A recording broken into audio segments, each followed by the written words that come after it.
Last time I promised you the jobs, and I don't break promises. Here's what I found.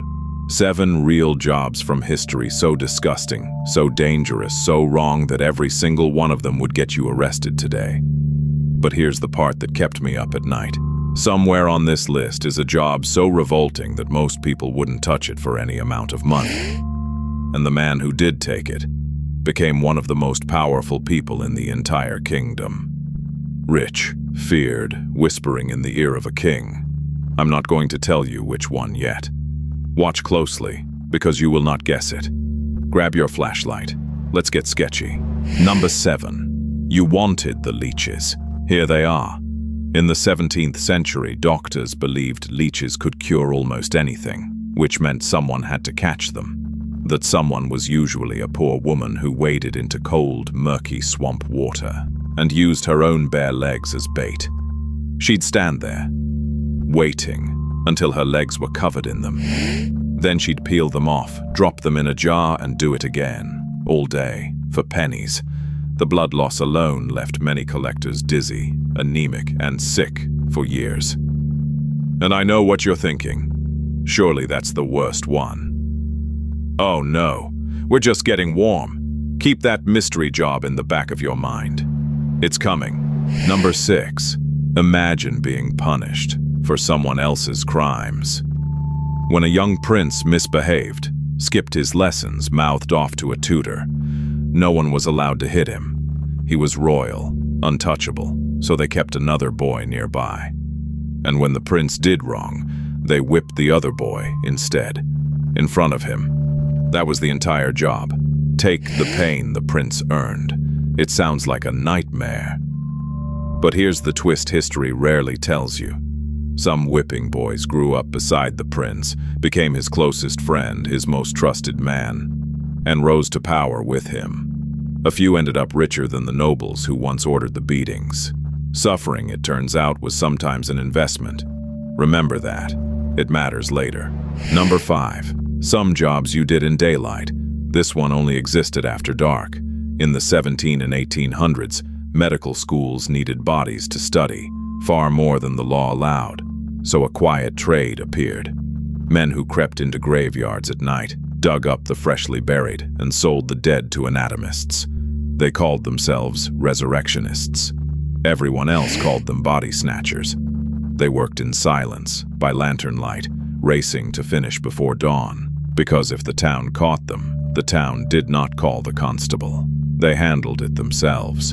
And the truly disturbing part? The pay was so good that some of them stopped waiting for people to die naturally. But that is a story for another video. Number 4. During the Great Plagues, one job came with a strange guarantee. You were almost certainly going to die doing it. When the plague swept through a city, someone had to go house to house, enter the homes of the sick, and record who had died and why. They were called searchers of the dead. Mostly poor old women, given a white stick to carry so everyone knew to run from them. They were paid almost nothing to walk straight into the most infected rooms in the country. Over and over, until the disease finally took them too. People crossed the street. Doors were slammed in their faces. They died alone, feared by the very neighbors they were trying to protect.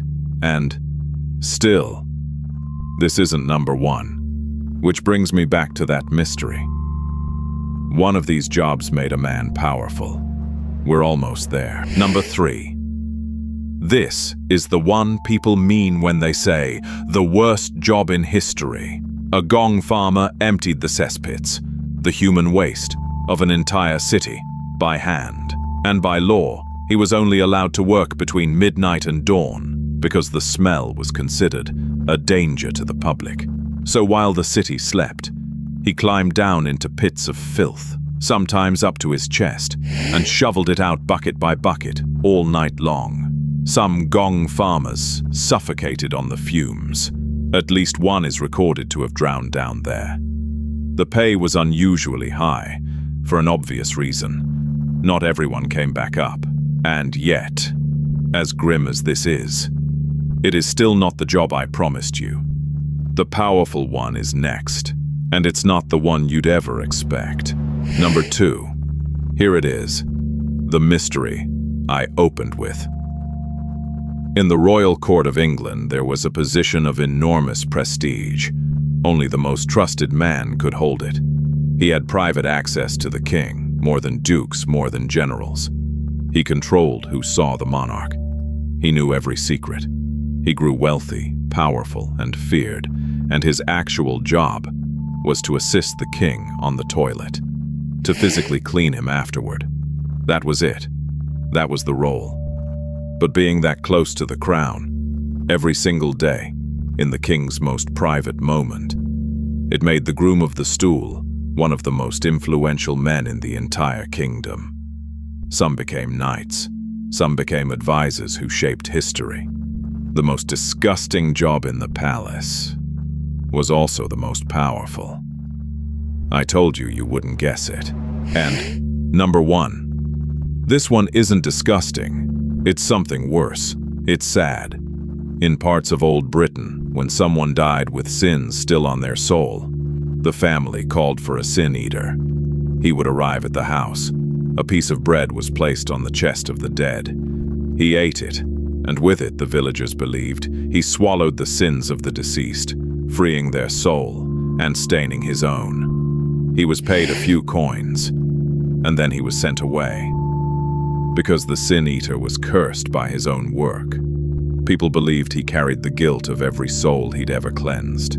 So he lived alone, at the edge of the village, shunned, untouched, feared, the loneliest man for miles. And when he finally died, there was no one left to eat his sins.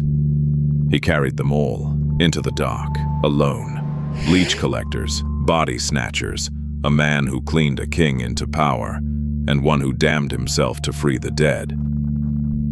History didn't just have hard jobs.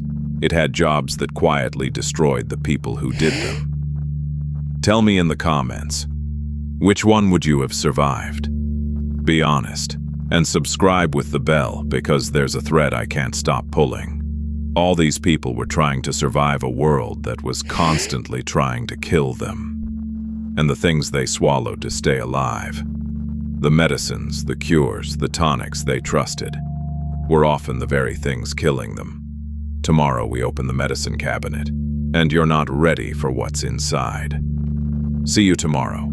History is dark, we just draw it badly, on purpose.